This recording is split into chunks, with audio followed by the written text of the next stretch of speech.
Em 2024, no Journal of Biophysics and Molecular Biology, saiu um artigo com o nome Landscape of Consciousness, uma paisagem de consciência. E o autor, Robert Lawrence Kuhn, que, só para dizer, não é cientista, ele graduou em biologia, mas depois ele virou um investment banker, né? Ele trabalha no setor financeiro, mas ele também é um intelectual público nos Estados Unidos e ele tem um show onde ele apresenta resultados da ciência.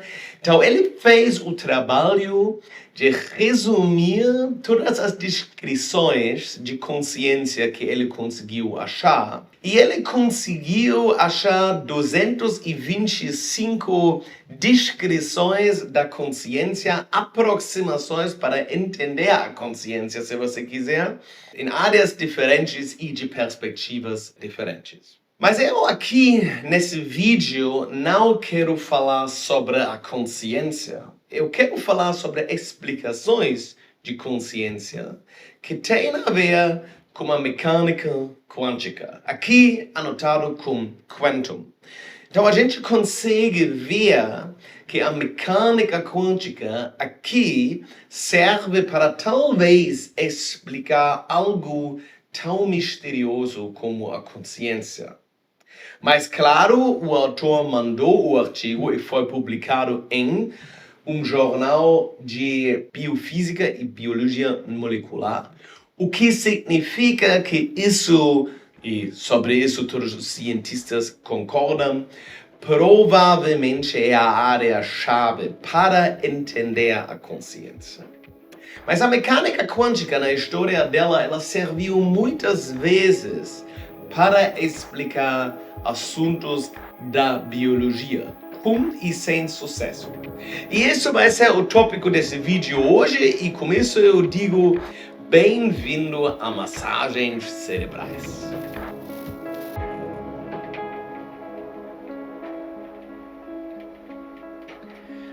Vamos começar com um livro que é muito famoso de Erwin Schrödinger. Erwin Schrödinger, um dos pioneiros da mecânica quântica, a famosa equação de Schrödinger, que é a equação atrás de tudo que acontece na mecânica quântica, foi desenvolvido por ele e carrega por isso o nome dele. E ele também, quando ele trabalhou em Dublin, começou a se importar com a biologia. E ele deu uma série de palestras lá em Dublin com o nome What is Life? O que é vida? Nessas palestras ele aplicou os métodos de um físico teórico para a biologia. E assim conseguiu deduzir umas ideias que depois tinham uma relevância na ciência. Agora, isso tudo aconteceu em 1943, o livro é de 1944, mas o livro seguiu, obviamente, da série das palestras. E nessa época, nós já conhecemos cromossomos. Isso você consegue ver no microscópio, e as pessoas já entenderam que eram esses cromossomos que são essenciais para que células possam se dividir em dois. Mas as pessoas ainda não conheceram o código e a estrutura molecular do código da vida, o que é o ADN. Então, nesse livro, ele postulou que provavelmente existe algum código molecular fundamental e disso segue a vida. Mas eu não quero focar nisso, nesse livro, eu quero focar na mecânica quântica. Porque Schrödinger, nesse livro aqui, juntos com os amigos deles, pensavam que a mecânica quântica vai resolver os segredos da vida. Acho que o segredo da vida significa como pode surgir algo como vida nessa planeta. Ainda parece misterioso, além do fato que hoje em dia a gente já entende muito mais do que, por exemplo, na época do Schrödinger. Esse fato misterioso fez Schrödinger pensar, e Bohr e outros colegas dele, que provavelmente a gente vai resolver os segredos da vida com a mecânica quântica. Isso é um argumento muito ruim. Se você pensa que você vai resolver algo misterioso com algo que você acha misterioso, isso normalmente não vai funcionar. Vocês têm que imaginar que hoje em dia a mecânica quântica tem a reputação de ser muito misterioso, e ela é. Especificamente esse colapso de função de onda, se tem uma função de onda, mas atualmente a maioria dos físicos pensam que tem uma função de onda. Então, nessa época, a mecânica quântica ainda era mais misterioso.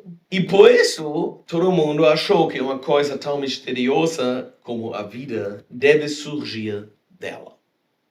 Então, assim dá para dizer, e agora tem um pequeno twist nesse vídeo, que a mecânica quântica é basicamente o deus das lacunas dos cientistas. Então, o deus das lacunas, isso é um conceito que foi primeiro formulado do evangelical Henry Drummond, mas foi mais discutido do teólogo e pastor alemão Dietrich Bonhoeffer. Isso é essa ideia que quando o seu Deus, a ideia que você tem para Deus e que você defende a sua prova de Deus, você sempre tira das lacunas de conhecimento. Por exemplo, quando ninguém entendeu nada da vida, foi Deus que fez. Quando Darwin agora entendeu o princípio de evolução, mas então no início foi Deus que fez. Então, em algum momento, talvez a gente aprende como vida realmente surge. Hoje em dia, acho que a maioria das pessoas pensa que vida simples pode surgir simplesmente coincidencialmente de uma mistura de fatores, se você tem suficiente tempo para esse evento ocorrer. Mas então, agora é o que era antes do Big Bang, do início do universo, tem que ser Deus. Então você sempre usa Deus para aquelas partes que você não entende. Henry Drummond e Dietrich Bonhoeffer, os dois acreditavam em Deus. Eles criticaram a ideia de Deus das lacunas para explicar para outras pessoas que acreditavam em Deus que isso é um jeito ruim para acreditar num Deus que só está lá nas lacunas. Hoje em dia, o argumento de Deus das lacunas é mais comum entre ateus para mostrar como tem problemas no fé. No fim, esse conceito é só uma manifestação da ideia que quando tem algo que não entendemos, gostamos de dar uma explicação em termos de algo maior que também não entendemos. É muito difícil ter uma cabeça clara quando a gente pensa sobre coisas que a gente não entende. Então, um exemplo disso é: a vida é muito misterioso e não entendido, então foi feita por Deus. Isso agora a maioria dos cientistas provavelmente pensa, isso mostra que pessoas religiosas têm algum problema aqui, mas obviamente você pode reformular isso. A vida é muito misterioso e não entendido, então deve emergir da mecânica quântica. Isso é um argumento absolutamente igualmente fraco e é muito comparável. E até hoje, como a gente conseguiu ver quando a gente falou da consciência, até hoje cientistas tentam entender a consciência, às vezes em termos de mecânica quântica, porque a consciência é tão pouco entendida. Na verdade, a consciência é provavelmente menos entendida hoje em dia do que a vida durante a época de Schrödinger. Por quê? Porque até a palavra de consciência não é muito bem definida. Talvez vocês já escutaram dos experimentos quando cientistas querem ver se um animal tem consciência ou não, e para isso eles usam espelhos. E se um animal consegue se identificar num espelho tem consciência. Isso é um argumento também no vácuo um pouquinho, né? Porque isso agora é consciência. Geralmente no budismo, e a gente tem que dizer que os budistas provavelmente são as pessoas que entendem mais sobre a consciência. No budismo, a consciência normalmente é descrita como um espelho em qual tudo se reflete. E essa ideia passiva da consciência a gente também acha na neurobiologia. Mas, no fim, o que você define como consciência depende um pouquinho de você. E quando isso é o caso, uma conversa é muito difícil, igualmente com a palavra Deus, né? Se você não define o que você chama de Deus, você não pode ter uma conversa profunda sobre Deus, porque você fala sobre algo que não é definido. E isso é a mesma coisa com a consciência, e na verdade, dentro da ciência, dentro de artigos científicos, às vezes você acha no mesmo artigo definições de consciência muito misturado, e isso faz que o artigo, no fim, não é mais legível, talvez. Mas então, voltamos então para essa lista de Robert Lawrence Kuhn, de todas as aproximações para o entendimento de consciência que ele conseguiu identificar. Se a gente olha para essa lista, que mais ou menos são 225 ou alguma coisa de ideias diferentes, 16 deles são da mecânica quântica. Então, esses 16, eu digo, são provavelmente por grandes partes por esse viés. Não necessariamente, mas isso pelo menos devemos considerar. Agora, só para dizer, isso são aproximações diferentes e em muitos casos eles tratam coisas bem diferentes, componentes bem diferentes de consciência. Então, essa lista aqui é muito legal para olhar, mas não é tão fundamental, talvez, como parece. Mas então, disso aqui eu deduzo que, pelo menos no momento, não parece como a mecânica quântica na biologia tem essa magia interessante que talvez a gente gostaria de ter, porque como isso seria legal se a consciência vem do emaranhamento ou da função de onda e que a gente tem algum análogo no nosso cérebro de uma medida ou alguma coisa disso que deixa a função de onda colabir. Então, isso atualmente não é o caso. O nosso cérebro não parece como um computador quântico. Mas existem áreas da biologia onde a gente sabe que a mecânica quântica tem um papel. Um caso muito famoso é a fotossíntese. Na fotossíntese, você cria uma quase partícula dentro da sua matéria e essa quase partícula é o que carrega basicamente a planta, o que dá energia para a planta. Essa quase partícula tem que andar por caminho relativamente longo.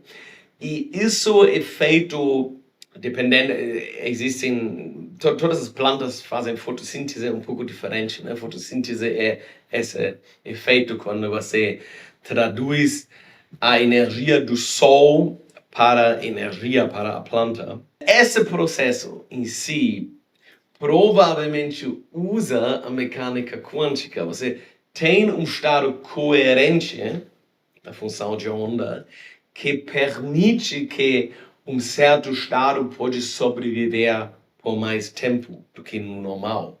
Então isso aqui é um fator onde as pessoas acham que a mecânica quântica é relevante.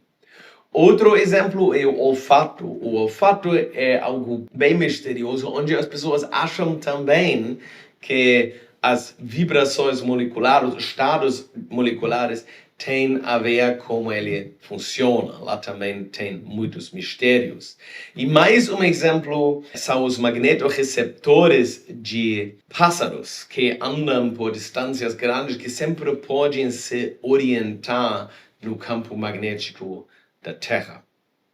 Então, isso são uns exemplos quando a mecânica quântica tem um papel na natureza, ou provavelmente tem. No final, eu gostaria de dizer que é óbvio que a vida e a biologia aproveitem da mecânica quântica, porque isso é como a evolução funciona.